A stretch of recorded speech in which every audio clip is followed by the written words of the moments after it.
of you who don't know me, my name is Mary Raker. I am a junior here at Salem State University. Here at Salem State University, that's what I say. I'm a tour guide at my university, so I'm just used to saying that. Where's that fit? I'm a public history student. I'm pursuing my degree there. I also have a tourism minor in tourism and travel. So I'm kind of all over the place with that, which is really fun. So today I'm going to be talking to you about a project that I did last semester in my American Material Cultures course. For our final project, we had to look into a piece of architecture or material culture that was created during the colonial period in America and kind of research it. So let's talk about that. Maybe I should turn my presentation clicker on. So I want to start talking about how do we study history and the ways that we view it. And the best way I can kind of describe this, and I was thinking about it earlier, is you know when you have a picture and you stand really far away from it, you get a really clear picture, and then when you get closer and closer and closer, it kind of gets distorted, but not in a bad way. That's kind of how we can look at history. When you stand really, really far back, you can see it as a timeline. You can see it as a line of events, one after the other, creating a story of sorts. The way I like to look at history is that really close-up pixelated version where you can see every single individual box so you know how it all comes together. So for example, the Salem Witch Trails, which I'm going to be talking a little bit about today in my presentation. When you look at it in that really small version, as in the stories, you can take the Salem Witch Trials to the people themselves, who they were, victims, accusers, and then look at their stories as individuals. Where did they come from? Who did they marry? All sorts of things, different religious aspects. And it creates a more in-depth version of the story you know. So instead of just looking at it as, oh, the Salem Witch Trials happened in 1692, you can say, well, this is what they were doing at the time. This is what was going on in their lives. And maybe that's why it attributed to it.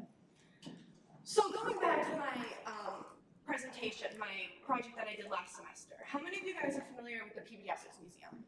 Anybody? Yeah, a few people. So this is a cabinet that is located in its American Arts Gallery. It's located in a little back corner of the hallway.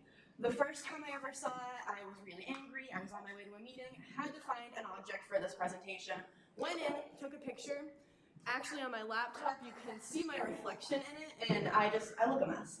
But I had just a zero emotional relationship to this box the first time I saw it. After completing my presentation and my project last semester, I went back to the Pediatrics Museum, stood in front of this object, and stared at it for easily 15 minutes, knowing everything that I knew about it after I did my research. And that's what I'm going to talk to you about today, is what I learned from this one box. So this box is called the Joseph and Bathsheba. Bathsheba, am I pronouncing that right? Bathsheba, great. Pope Valuables Cabinet. It was created in 1679 by a cabinet maker family located in Salem. The first thing I found out about this box is it is one of 4 created in the same time period by the same family. Every single family who owned it, so the Herrick family, the Pope family, the Buffington family, and the Hart family, were all in the Salem area at the time. They resided in Beverly, Linfield, and Salem, and also Salemville Village, which is now what Danvers is called. And that just made my research go even more in depth. So how I'm going to go about this is I have 4 separate connections to all these boxes and to the people, and I'm going to go through each one of them and kind of explain it. If I go too fast, let me know, I'll slow down. I get really excited about this, and then I just start going like this. So first connection, very obvious, the creators, who made it. So the Simons family cabinet makers relocated themselves to Salem in 1636 from Yarmouth, England. Their father, John, and his 2 sons, James and Samuel, came over and settled in Salem, making their shop, working, doing their things. Actually, currently, we have 8 objects that we can attribute to the family, which is really crazy because none of them are signed. The only reason we know that they were the ones who created it was one through probate records, seeing who owned it, where they received it from, but also back in Yarmouth at the Star Hotel, the father, John, worked on the architecture of that building, and there are a lot of similar architectural features with the scrolls there you can see, and then the different geometric patterns. So that's really cool. So every single one of these families, the Harts, the Herricks, the Popes, and the Buffingtons, that's what their name is, all were involved with the Simons family. So the next connection is marriage. This one gets a little bit complicated, and this is probably one of my favorite aspects of the connections boxes.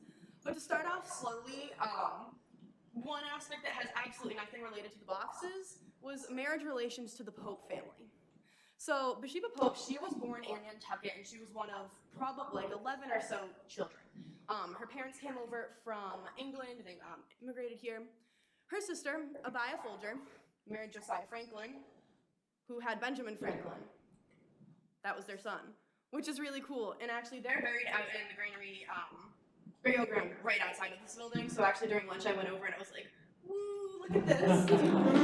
I get so excited. So that has nothing to do with the boxes, but I just think that's absolutely fascinating. And it's just another pixel in that giant picture to just add to it. So let's go back to my actual cabinets, how they're all connected. So the Herrick family, I'm going to start with them. The Herricks, just for clarification, anything that's in a box like this, that's someone who owns a cabinet, the original owners of it, just for clarification, visual expertise. So Ephraim Herrick married Mary Herrick, and they had a son, John Herrick, who married Bethia Soller, who was actually Sarah Good's sister. And for those of you who are familiar with the Salem Witch Trails or not, she was one of the 19 people who were murdered during the trials. And what's really interesting is, during my research and looking into it, I found that she went to the Herricks a few times before she was arrested asking for help or some sort of another, and they turned her away, or they couldn't give her what she needed. And that probably contributed to the fact that she was killed. So that's really cool, weird little extra thing there. Also, on the other aspect, Ephraim Herrick's brother Joseph married Mary Endicott, and I'm going to get into a little bit with this, going into the Hart family. So, yeah. The Hart family, we don't know a lot about Thomas Hart, unfortunately. I started doing research, and I thought I found a lot of information, but then I realized it was the wrong Thomas Hart, because that one, he lived in Ipswich, and he was a shipbuilder or something. I was so upset. But anyways, Thomas Hart, his brother, we know a lot more about Samuel, married Sarah Endicott. That's familiar, didn't we just hear an Endicott? Yes, we did. So, Endicott family and the Hart family. That's just kind of showing everything, how it all goes along. But look at this. Oh, Mary and Sarah were sisters, which I'll get into it. The Simons family, the people who created the boxes. Samuel Simons was the son of the father who came over. He married Elizabeth. We don't know her last name, so I just put Simons there, just clarification. They gave birth to Grace Simons, who married Zerubbabel Endicott Jr., John Endicott's grandson. John Endicott is the one who brought the Massachusetts Bay Colony into Salem as well. So, this entire family tree can be a little complicated. But when you look at it, you can see that the Ephraim Herrick, Thomas Hart, are all related to the Salem Witch Trials through Sarah Good, and through the founding of Salem through the Endicotts, as well as they go right back to the Simons family, the people who created the boxes themselves. I think it's really cool. It blows my mind. When I first found this, I was sitting in the school library and I had to take a lab. I was like, this isn't real. Like, this is all made up. I had to redo my research. But it blew my mind. So the next connection I have is to religion. Of course, it's the 1600s at Salem. Religion is going to come into play at one point. The main religion I'll be talking about is Quakers.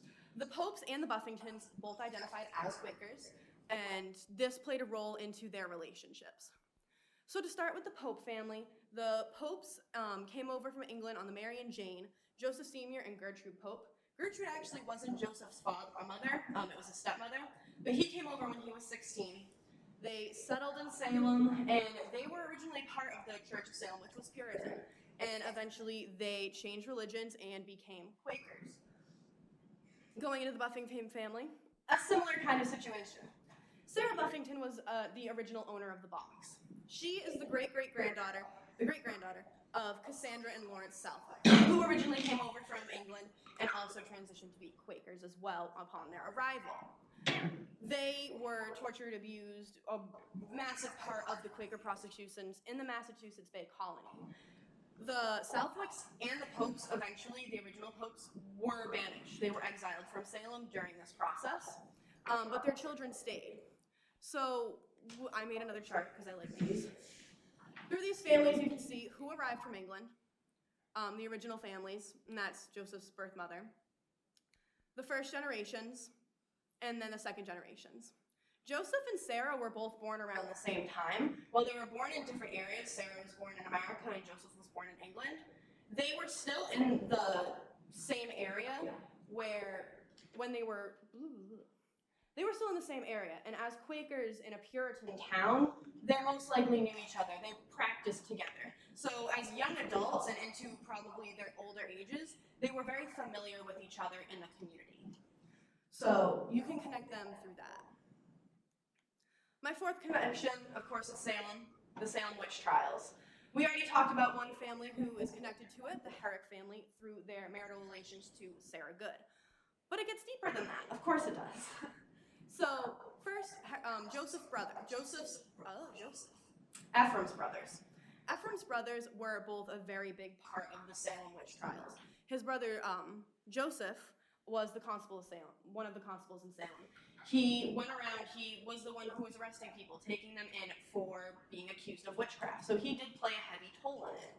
As well as his brother, Henry, who was a member of the jury on the trials. I don't know exactly which ones. He could have been on all of them, they could have been on little ones. I'm not very familiar with the court-styled proceedings of the witch trials. I haven't done that research, but he was a part of it. And actually, a few years later, when they had the apology letter go out, or the apology, he was a part of that. So you can see that there was a lot of guilt hanging over the Herrick family with the Salem Witch Trials. While they were not directly involved, they were associated with it from the people around them. The next family, the Pope family, they were both involved in the courtroom, down and dirty. They were there. Bathsheba, she was very prominent in the court trials. She was there. Abigail Williams, remembering a thing that I read where Abigail Williams actually threw herself at her because she was being afflicted at the time. But Bathsheba, she actually accused Martha Corey of blinding her at one point. She got better, of course. But so she was an afflicted girl, which is kind of weird because I believe I read this in your book, actually. She was in her mid to late 40s, so being afflicted at her age was kind of odd. All the afflicted girls were typically younger. Yeah, so stuff was going on there. So then we have Joseph, who actually accused John Proctor. He didn't accuse him of witchcraft, but he was there. He testified against him because he witnessed John Proctor saying that he would beat Samuel Parris' enslaved person if he ever met him or if he owned him or anything like that. So he did testify against him. So you can see those families are both connected to the witch trials. So I'm going to pull it all together because I know I talk a lot and I kind of talk fast and it's a little overwhelming. I'm even overwhelmed. So, and that's a lot of words. But anyways, so with the Popes, the Buffingtons, and the Herricks, they all lived generically in the same area, so they probably all knew of each other. The Popes and the Herricks, we can connect through the Salem Witch Trials, as they were both involved. The Harts and the Herricks are related through marriage to the Endicotts, as well as, just the Endicotts. And the Simons. That's what I was looking for. And through religion, we can connect the Popes and the Buffingtons as well. There are a lot of really deep kind of understandings of going through and looking at a piece of material culture and taking a step back and looking at the people. So this one box helped me add another layer to history, and I ended up being able to expand it to 3 other boxes. I ended up being able to expand it to 4 different types of historical events, people, that I personally, as a history student who loves the Tudor Dynasty, never would have put 2 and 2 together. Yeah, they happened around the same time, but they're not related. They are. They really are. And material culture can also tell us what is valued at the time, through what it's made out of, through how it's built, but it also tells us the story, and it tells us the pixelated version of it instead of the standing back. So I kind of want to turn it on you guys because my presentation was a little bit short. And I want you to explore your own lives, and I want you to think about objects in your life. And for example, I'll show you one of mine. So this is a charm bracelet. While not technically as a piece of material culture, it is kind of an object that holds a story. This is my grandmother's charm bracelet, and every single charm represents something that she did with her life. It's her story, and when you hold it, it's just there, it's a bracelet. But when you see each charm and you know the stories behind it, it adds to the depth of her life versus just seeing, oh, that's Beverly. No, this is what she did with her life. She had 3 children. She went to Paris. She liked Santa. I don't actually know the stories behind all of them. My mom does, though. She's weird. So I want you to think about objects in your life that you can attribute to stories that are great or beyond it. I'm sure you guys have plenty of them that you've done in your research. But does anybody feel like sharing objects in their life that can grasp a greater story? Don't leave me hanging. Someone has to do it. Great. Well, I don't know if it's like something that Go wrong. Well, in the basement of the house that I grew up, we have a china cabinet was a beautiful elephantine style. I think it's Edwardian or from the 1870s. Mm-hmm. But then when we lived in the house, my father was a carpenter, and so what did he do? He banged nails all in it and hung all his tools on it. So today I still have it, and I own the house, but it's a rental. But that piece is down the cellar. That's wonderful. I think it just means a lot to me in the house. I keep it because it has sentimental value. The house does, and so that cabinet is still down in the cellar. That's awesome. In East Boston. Yeah, that's exactly what I'm talking about, though. At these objects that have the stories behind them. That's perfect. Does anybody else have anything they want to share? Sure. I have a doll. When my grandmother died, there were 2 dolls that she had. My aunt gave them to my sister and I. And we, oddly enough, how did we pick the one? So we wrote on a slip of paper which one we wanted, and thank God she picked one and I picked the other. So I had it, and I was told that it belonged to my double great grandmother, and it come down through my grandmother. And I had a cabinet card, and there was a little toddler, a couple of years old, hanging onto this doll, dangling it, and I looked and I realized it was the doll that I have in my collection. And so I thought it was a picture of my double great aunt, who I of course never knew. And then I got into, I teach genealogy, and one of the things I got was Maureen Taylor's work on photo detectives. And I started to teach it, and I brought out my own photographs and looked at it and realized that the photo I had dated from the early 1890s, not from much earlier, which is when it would have had to have been. I realized then that it was actually a picture of my grandmother holding her aunt's doll, and they had moved briefly to North Carolina and had come back to Allentown where they lived, and she must have been given the doll to play with. So I actually have a picture of my grandmother holding the doll that she got from her aunt, dangling it down. Of course, kids have been playing with this thing, which is a very early German bisque face on it. And so it has been redressed, but the clothing on it, I'm sure, came also from the family who worked in the silk mills in the area, and the whole family was employed there. So I don't know who made the clothing that it was redressed in, but I'm sure that also was a family heirloom. And so this is something I treasure and keep the photo with the doll so I can explain it to people when they come. That's amazing. Yeah. That's so cool. Okay. I actually just thought of it. So in my grandma's house right now, she has hanging, she's actually always had hanging, is this giant picture frame, but it has a family baptismal gown in it. I think it's super tiny, but it's been in the family, God knows how long. We've had that thing forever. But the last person to use it was my brother. So I think it's just the amount of people that we've used with it that we keep it around, but we finally just decided it was done because my brother almost split the thing. It's really small, the neck is like super tiny, but I honestly think if I would have one thing for my grandmother, it would be that baptismal gown. That's awesome. Yeah. So my family history has kind of a wild and crazy great something grandmother who left her children with her in-laws in Kansas and ran off to Chicago and married a hotel owner there. Anyway, long story, somehow she ended up in Alaska at the time of the gold rush. She's pretty crazy. And, you know, her children are home in Kansas, and there she is, I think, you know, running a hotel of some kind. And she came home with gold nuggets from Alaska. And my mom has a necklace made out of these. They are really gaudy, and they're like that big. And my mom got them because she was, anyway, handed down through my grandfather. But I am really curious to learn more about this grandma. And we've been trying to track her trail through some of these, like, why was she in Chicago? Who was she there with? Why did she go to, you know, so anyway. You learn more than you want. I know. What kind of hotel was it? I know. Yeah. That's awesome. And that's really, definitely do it. Look at genealogy records, just do it. You never know what she was a part of.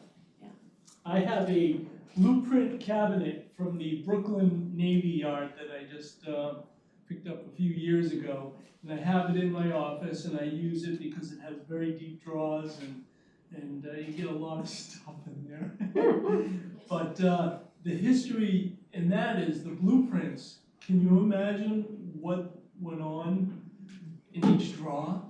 The depth of the U.S. Navy that were hanging around my cabinet. And that's what it's about too. It's looking at these objects and looking at the history behind it. With your grandmother's ring, like nugget ring, and with your the neck as well, the neck, the dress. Yeah, It's not like this movie. you look at what has happening in those stories as well. Like this is the object. Where was she wearing it? What did she do to get those golden nuggets? Like who was she with? Who did she meet? It's about expanding those histories and looking at the way that you can represent everything through it. Does anybody have anything else they want to share? Cool. No. I'm just gonna end with one more thing. Oh, I turned it off again. I'm gonna end with one more thing, which I think is really cool and kind of just to add on to this aspect of the histories of it. When the Pope box was originally refound back in 2000, it was brought to New Hampshire by a brother and sister who found it in their mother's attic, or it was on their grandmother's entryway, and it was an article I read on the New York Times. They brought it to this antiquer in New Hampshire, and they called it the Franklin chest. They had no idea why. It was always called the Franklin chest. As children, they always knew it was in their grandmother's entryway. Every time they would go into their house, that's what they would see. Then they find out, oh, this is a box from the 1600s. This is what it's associated with. And they sold it off. They knew that they couldn't hold it in their own possession. They sold it off, and it ended up in the PBS Essex Museum. But that's when they decided to look at the history of, like, why is it called the Franklin box? And that's how they associated it to Benjamin Franklin, to their great ancestors. I would love to know how it got turned into the Franklin box, because I want to see the provenance of it, just where when it gets turned into the Franklin box, because the Franklins never owned it. So it's cool. But yeah, that's my presentation. Thank you for coming. Oh, sorry. Okay, just so you know, in that family, I know a little bit of the story, obviously. Really? So I don't know about the family, but I do know Peter Follansbee, who is a wonderful 17th century furniture maker, who was at Plymouth for a number of years.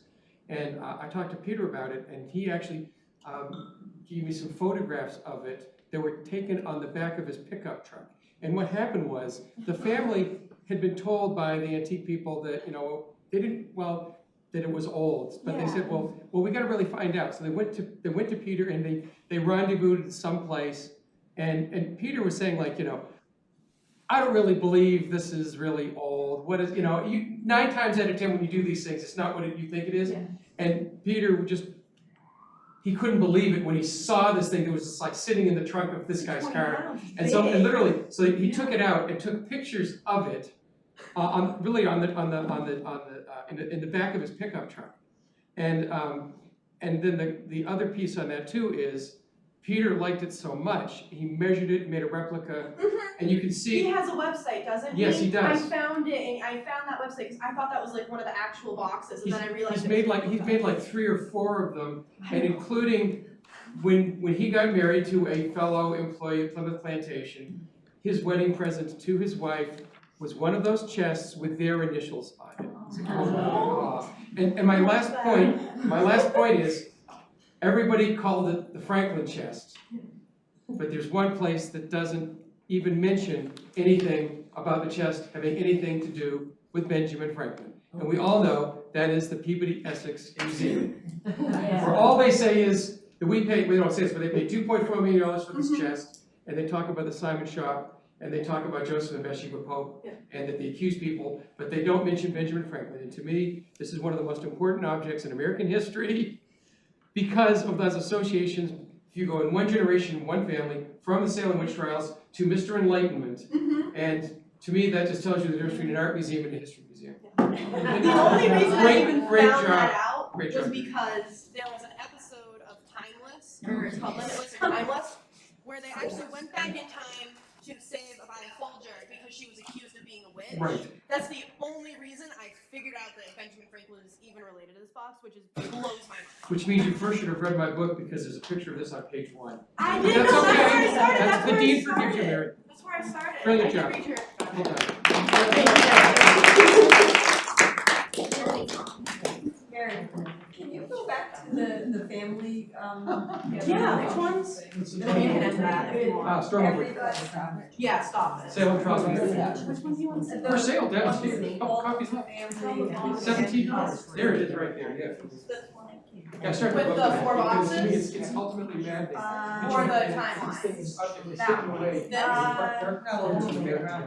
The one, And they don't even bother to say anything about this incredible story, which to me. This one? That one. is There you go. like, Yeah, because what people are better saying American that story? Sarah and is not Anyhow, really. fun stuff. Like, this side of that good connection here to prove it. Yes. Well, I think I'm putting that on page 1 and page 2 of my book that I'm. I'm also an undergrad student. All of my research was done online for lack of access to get to actual texts in the past week and a half with updating this. Totally, but a lot of my information coming from the charts of these were genealogy records. And from plus, yeah, I will. So a lot of it came from genealogy records that I found. I found a thing also of, where was it? Was it? See, there you are, right there. No, I know. You did a great job. Thank you very much. I wanted to let you know. You did a wonderful. I know. Yeah, I used it through genealogy records and I Oh, can't well, that's what I do. Yeah, I love it. It's fascinating. It's so. I want to. Most of those The charts 8 are other drugs. objects that they have associated. No, I want to go into even more because I'm sure there are Well, I'll send you an I hear you. article. We have students like this. Yeah. We'd like to encourage you. Very proud. I think it's